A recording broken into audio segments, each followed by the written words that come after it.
For this you need a solution of hot water and borax. We use a ratio of 2 cups of borax to 4 cups of water. For 4 jars you'll need a double recipe. You also need some pipe cleaners, some pencils or skewers, and some jars. Shape the pipe cleaners into whatever shape you want. I'm going to do stars.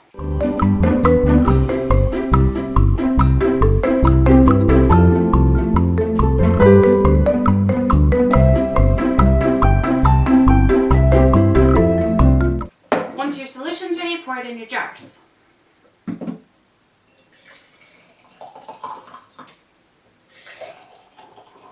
Add in your stars or whatever shape you made. Make sure they don't touch the sides or the bottom.